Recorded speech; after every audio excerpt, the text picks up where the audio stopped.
Happy Monday, journeyers. Happy Monday, journeyers. Yeah.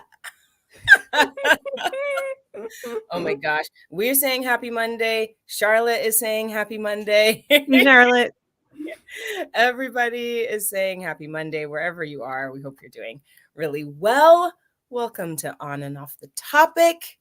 We're talking a lot about stuff. Connection. Connection is our monthly theme. My yearly theme is exploration. That's right. What are we exploring about connection today, Shannon? There's a whole thought. Oh, look. Ta-da! Ooh, connection to self through change. I love it. So we were, was I talking about? No. This is what I was thinking about. I was thinking about Emily, listen. We're going to be talking about the fact that you have a baby for a very long time. Just forever, yeah. Welcome to the show where I talk about my baby. Right, it's going to be difficult. But I was thinking about that, but I was also thinking about like myself and other people where we think about ourselves in a certain way, whether physically, mentally, whatnot. And then the way that we are changes like dramatically for whatever reason, or maybe even subtly for whatever reason, we change our minds about something. And sometimes it seems to be like there's a disconnect, like especially if you've changed. There's many ways, but like especially if you've changed without your own not knowledge but consent, or if it's you've changed because you had an accident, or you've changed because whatever. But even just the idea of like, oh, I was this thing a year ago, 2 years ago, 3 whatever years ago or days ago, and now I'm somebody different, but I still need to connect. I still need to like embrace this person that I am. Anyway, yeah. so that's what I was And there are about. a few different ways that happen. Like you said, like sometimes there are like unwanted things that happen. Maybe we get sick, or we have accidents, or we lose our job, need to move, things like that. Sometimes there are things that happen whether we want to or not, like getting older. Yeah. When you're little and then you like graduate high school and then you're in the real world. And then there are the things that we want to do, that we like try to go do, right? Yeah. When we enter into a new relationship, or when we get a new job, or we move, or we choose to move. Yeah, I mean, we've talked before. I think it's been a while since we talked about like yourself being part of a context rather than like a fixed thing. And so I think that's kind of where we can delve in a little bit today, is figuring out what that means, that you are still yourself even though the context is different, and viewing yourself through the context you're in, rather than like one thing your entire life. Right. Well, okay, so we can even, obviously we talk about on and off the stage. So let's talk about that. I love this idea of talking about that on stage with a specific game that I'm thinking when you are there are games in which we take the stage and we split the stage into different what do you call them? The quadrants, right? Quadrants. Or quadrants. Yeah, there's 4 spaces on the stage, and in those 4 spaces we can put either emotion, but one that I feel like stays or gets to the heart of what we're talking about is when we put different environments in those quadrants. So you've got 4 different environments, like a hospital, a Ferris wheel, the swamp and the desert, these 4 things. And your character has to traverse these 4 things, right? We stay the same character, but now how does that character act in the hospital setting? How does that character act in the desert setting? How does that character act in the swamp setting, and so on? And there is a marked difference, right? Our character changes depending on that environment. And the fun part, actually, for the audience and for us, is to see and to witness how that character morphs or changes or acts in those different environments. But when we coach this game, or like how we coach our students to figure out, well, what is the core of this character, and what do we lean on a little more when they're in the desert, when they're um, in the swamp, because we don't want your character to completely leave you, right? But we do need to see how they act through these different perspectives, or what their perspective is in these different scenarios. So I feel like that is right in line with what we're doing off stage. Yeah, exactly. I think find the core is a it's a big question. It's a it's a difficult question to like ask our improv students. It's a more difficult question to ask a human being, like, what is your Mm, core? And mm, what is it about you that is relatively immutable across mhm, contexts, right? And I say relatively because I kind of believe there are very few things that cannot change, right? mhm. To some degree, right? Degree. We talk a lot about values and how Mhm, sometimes like the value that you're prioritizing is shifting in different contexts, maybe. Um, and that might be an easy thing for us to, when we're on stage, for us to say, like, you value independence. So no matter like where you are, like, let's figure out what independence is in mhm. these things. Um, and so that might be the thing that connects you across contexts, right? Yeah. Um, but then also, I mean, should we be defining ourselves just by our values? It's like, should we be defining ourselves at all without the idea that we can be flexible, right? If we do define who we are, like, I am this thing, great. I'm loving that for you. Do it. Define yourself. And also be aware that you can be flexible, because it is very difficult to put yourself in any sort of box. I am this thing. And then when you find that your environment has changed, when you find that you have kids, when you find that you break your arm, maybe you're not that thing anymore. Especially when, oh man, when you find out that the world doesn't work. Oh, sorry, everybody. The world doesn't work exactly how you thought it worked, Mm-mm. Or right? your concept of what you are maybe isn't what you that what it doesn't fit like what you need to be right now, or doesn't fit what other people think, right? Right. Right. Um, I could talk about that in terms of motherhood, right?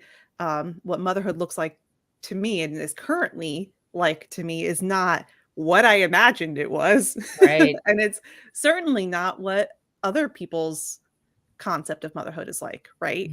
Mhm. My spouse is the stay-at-home spouse. I'm the go out and do stuffer, which is a different I just like the go out and do stuffer. yes. So like, that's hard to define, right? Mhm. That couldn't have been like a fixed thing. I didn't go into this thinking like, oh, as a like I value being a good mom and that's going to look just like this, because it Oh, turns out yeah. it doesn't. And that's true about, I mean, a lot of things. I think about uh like our gender, right? Mhm. Uh like for me, what my feminism means to me, right, is not the same as it means to everyone. And maybe your concept of who you are, where you fall on the spectrum, the gender spectrum, all of the spectrums Right. is maybe not what you thought it was 10 years ago. Mhm.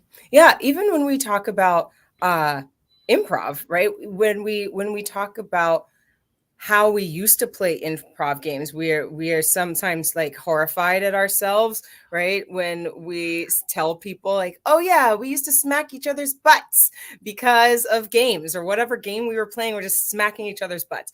Well, Mhm. sure, that's great. In the moment, that was a thing that we were doing before we just really realized maybe this isn't like a great thing for Maybe everyone that's to not a great experience. idea.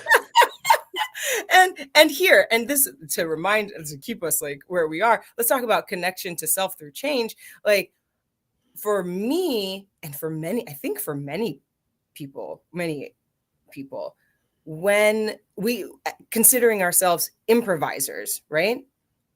When that changes, when that looks like, oh, the landscape of improv is changing, the landscape of what I do is changing, who who am I? Can I stay connected to the thing that we are? A great example of this is when improv went through the change of being live to being online, right? Mhm. And Yeah. it's interesting really to talk about people who were like, no, this is not, that I am not performing online. It's not my thing. No, no, no, no, no.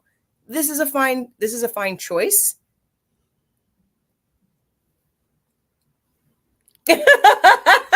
I don't even know what to say after that without But just like offending people. anytime that you say no to a thing, listen, anytime you say no to a thing, it blocks you off from learning things, right? Even if you tried virtual improv and it wasn't your jam, Mm, that's fine, right?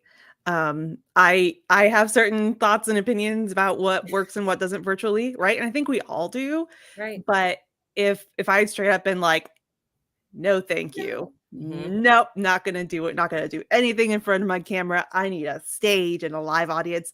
Like we wouldn't have this right now. We Yes. wouldn't have on and Yes. off.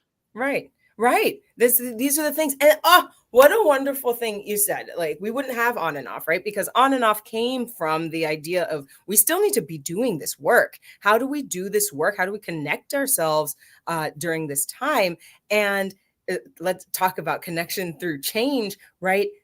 Like the question that we ask is, okay, the environment has changed. I'm still thinking about this game. The environment has changed, but who am I? I'm still here on stage, right? I'm literally here in the complex arena of improv. It has changed. Who am I? What's important? Yes, to values, but what do I hold on to help me stabilize through these different things? What is it about improv in that scenario? What is it about improv that I really find joy in or find importance in, that speaks to me, that I can carry through into this different environment of the way it looks, right? This different environment being virtual. Yeah, and Yeah. exploring, like, your strengths too, right? Like, Mhm. what about me as a performer can carry into this? You know, Mm, there's the 2 parts there, like, in the what about me as a performer, it's the, like, my performance, what my mhm. performance can carry through, but then also, like you said, like, what's important? Is it is to me what's important an audience that is there actively cheering on and engaging? Or is it that connection with my friends? Or is it just having an outlet to Right. let my mouth run, you know? Yeah. Yeah. Uh, Mhm. yeah, I'm really, it's such, it's it takes a lot of introspection, right? To find what it is that's carrying you through. When Yeah. we practice this in that game in improv, usually we have, if we're doing great improv, if everything is just firing on all cylinders, then our character usually has a want or a why, right? These are the things that we want on stage. What does this character want? What Disney stuff? What does Belle want? She tells you, I want adventure in the great wide somewhere. Well, that's what she wants. And so whatever scenario she's in, she is sticking to this adventure spirit, right? So what does our character want? It great if it's love, then they are searching for love in the desert. They are searching for love in the swamp. Mhm. And whether or not they're super thirsty or super fighting alligators, they have a reason for doing these things because of love. And I think it might be difficult for us to do that because we want something different from, we can, it's possible to want something different from day today. But if we Mhm. can find the nugget, right, the thread, then maybe we can, it's easier to stay connected to self as we change. And really thinking about when my husband broke his leg, Mhm, mhm. that, he, in his mind, he's like, he is a person who travels. I At the time, definitely he's a person who travels. He's a person who performs, like he's on stage all the time. These are the things. And it was really difficult for him to find how to do that with a broken leg, right? Yeah. It felt like he had to change his personality, but really what he had to do was, and what he ended up doing was really finding, like, what are the ways that I can still bring my performance self and this broken leg? Can I do it? And the answer was yes. And really it was acknowledging to audiences that that was what was going on, and it helped him find community, like within the audience, right? Find Mhm. support. Like people were like, my, oh, you have a broken leg. We're gonna accommodate that. Yeah. Yeah. Mhm. I I love that. I think that I mean, I think about how, like, literally the 9 months that I was pregnant, I couldn't do I couldn't do anything. Right? Right? And that is very hard. Anytime espe when you have, like, a temporary a temporary disability, right? Or temporary illness. Thank you. Yes, it is on and off the baby talk. Sorry, everyone. Um, uh, I I found that especially challenging to be Mhm. like, "This is only for now," Yeah. because I'm an impatient human being. Right. Yeah. Uh, I almost found that as I almost found that more challenging than, like, when I started digging into my hypermobility, diagnosis and Mhm. everything that comes with that, you know? Because I found that I kind of felt comfort in the stability of like, "Oh, my body's always gonna be a hot mess, and I'm gonna have to take care of it because for the entirety of my life, my shoulder has is gonna be likely to dislocate or my hips are gonna hurt when it really shouldn't, Mhm. right?" Um, and so I think that's fascinating too, to think about the difference between a temporary change and a change for good, and Right. how do we still, uh how do we find the new self or stay true to ourselves depending on Ooh. the situation? Yeah, I that little piece, how do we find the new self? I feel like that is the, yeah, Luke would say the change. He would say, it's just changed. You're still there. You're still you. And there is, I know that there are, rather, people out there who are like, what about me changing completely? What if I want to be a completely different person and I don't want to hold on to the person that I was? I think there is, man, even when I'm thinking about the game, and when we coach people through that game and how to morph characters and how to choose a character that is different in one scenario and than another, we talk a little bit about staying true to the essence, right? What was the essence of that character? What did they want? These types of things. But I think my point actually is grief sometimes, giving yourself time to say bye-bye, right, to that character. One of the things we also talk about is the story arc, when we talk about improv and telling a story, and the fact that we see a person at the very beginning, they have a want, and we see them go through big change. And at the end, they end up changed. They end up with a new perspective, right? But there is either grief, loss, or respect to the person that they started out as, because that person helped you get to this new Disney princess that you are now. Yeah. Right? Yeah.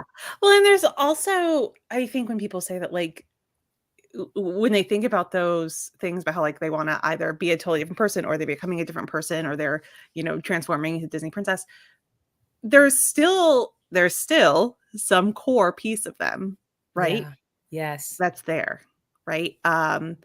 Even if you think about anyone who's ever gone through, and this has not been my life experience, but I know people have gone through, like, really hard, like, addictions, right? And people are like, Mhm. "I wanna leave that entire thing behind." Awesome, great.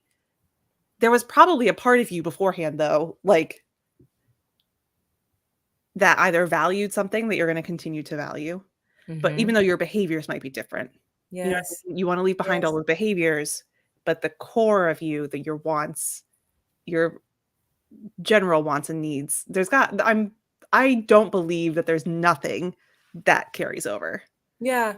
And the acknowledgement is very important, right? The when you're talking about when you're talking about this addiction part, even those parts of you that you feel sad about or you feel like you want to leave behind, trying to completely bury them is they're just like in there. They are a part. Luke would definitely agree. They are a part of you. You don't get to like cut out the emotional core of who you are and throw it into the trash. It's there. And so acknowledging it and working through it is so important, right? I Mhm. the oh man, this is so I'm thinking about Batman. Okay.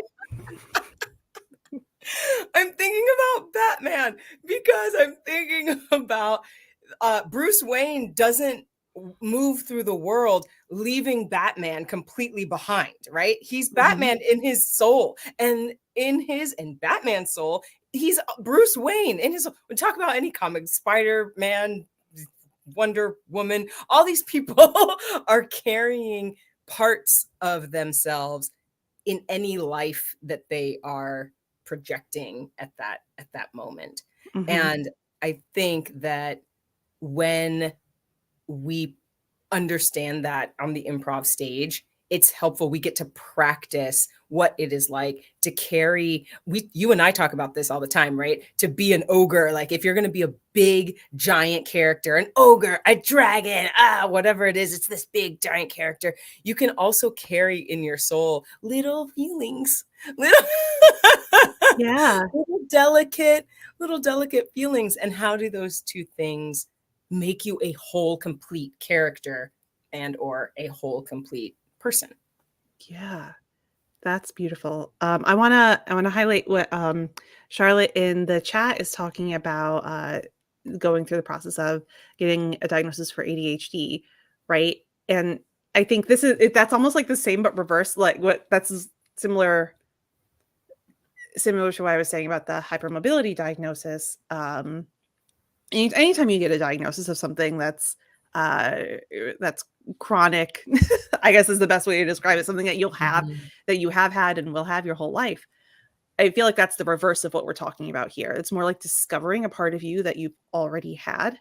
Yes. Um, I spent a lot of time, my favorite, embracing parts of yourself. I love it. They come into existence to protect you and need to be seen and thanked. Yes. And so, I and that in particular ties right into what I was about to say. I have the immense privilege of getting to do a lot of diagnostic assessments, specifically autism screeners. So I get to talk to a lot of autistic young adults and grown adults with like careers and all these things, and life. They've lived Right. a life, right? And for a lot of them, we had this conversation about how, like, getting this diagnosis and hearing these things about yourself doesn't change who you are, right? Right. It doesn't Right. change anything you've done in your life, but you're seeing yourself and Mhm. you're able to understand yourself a little bit better. right? Yes, yes. Oh my gosh. Yes, the understanding is so big. And that, if you're joining us and you do not know why we're just having this conversation, we and thank you. Always put things in the chat. We love to hear from you. Um, we're talking about the topic and how it shows up on an improv stage and how it shows up in our lives. Oh my gosh, and just saying that, I think I just lost my train of thought. But you were saying, what's the last thing you said? You Uh, said saying that like when we learn something about ourselves that we've kind of always had, but we didn't really know, like it just kind of evaded our perception.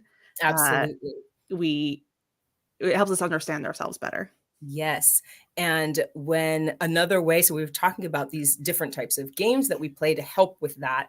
And another thing that we do or game that we play is we collect emotions at the very beginning, right, of a scene. And then as you, the character, are moving through, someone else draws the emotion and yells out like sad. And so even in the moment that you are baking bread or fighting the dinosaur or whatever, your emotion has changed. And it's this thing that you're talking about, as far as you are still yourself, but then you realize that you have, or you get a diagnosis, right? We're just looking at ourselves in a different light. You're still yourself. And it's the same thing when we're this character on stage. You're still fighting the dragon, but now we didn't know before, but you're sad. You're sad. Oh, okay. How am I sad? What does that mean? How do I proceed in fighting this dragon? I still have to fight this dragon. Yeah. And now that I know that I'm sad, Right. Now that I know that I'm sad, how do I proceed? How do I proceed? And I feel like this, what Jess was saying, right, about embracing all these parts of yourself, is like, yes, they have to be seen and thanked. I have to acknowledge that I'm sad. I have to thank it. Okay. And I still have to fight this dragon, right? What does that look like? yeah, I and that all of these can come out to play in improv. You're right, Jess.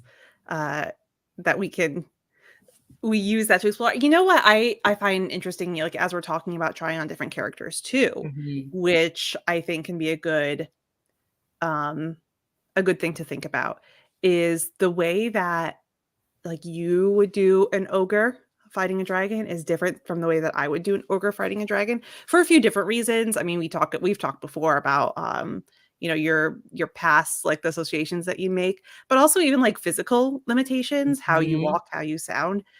Try as you may, there's still a little bit of you in there. You know what I Yes. hate, Shannon? What Tell advice me. improv advice I hate is be not you, because like Don't tell people that. because there's always Don't gonna be a little tell them. piece of you, and that's I think that's part of the beauty of explore different people exploring different characters, right? Mhm. Um, it's the beauty of, watching movies with different actors and, like, reboots Right. and things like that, right? Yes. Everyone's gonna be a little bit different. I have a friend of mine, a really good friend who her normal speaking tone is about an octave higher than mine. Uh, Mhm. and so she's not gonna play characters the same as me, Right. but it's gonna have a great different perspective, even if like, even just the physical part of it, right?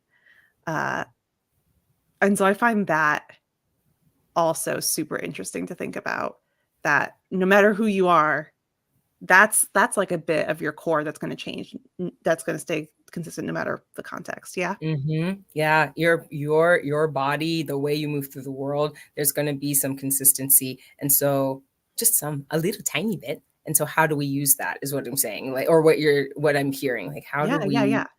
You're right, not how gonna do lose your perspective just be and it makes I think it makes better art, you know? That's why come on, that's why people. that's why you should have a diverse cast on your improv team so that you can have a bunch of different perspectives on your team. Just saying. Oh my god, this is So good. Look, listen, we talked about connection, we talked about change, we talked about having diversity on your stage. It's really helpful to see other people do the thing that you are doing, especially if they are completely different from you, right? Mhm, This mhm. helps us. This helps us do exactly how do I connect? How are they connecting? Oh, I like or I don't like. How are they connecting to self? How do I connect with self? Listen, people. Listen, it's after 5:30 or Exactly. 4:30 depending on, or So 3:30, I guess, somewhere wherever you are. It's after the 30. it's after the 30, so we have to go. So Mhm. whether this, I think that we probably want to say, keep your cast and your life diverse on and Off the stage. mwah. Goodbye. Bye.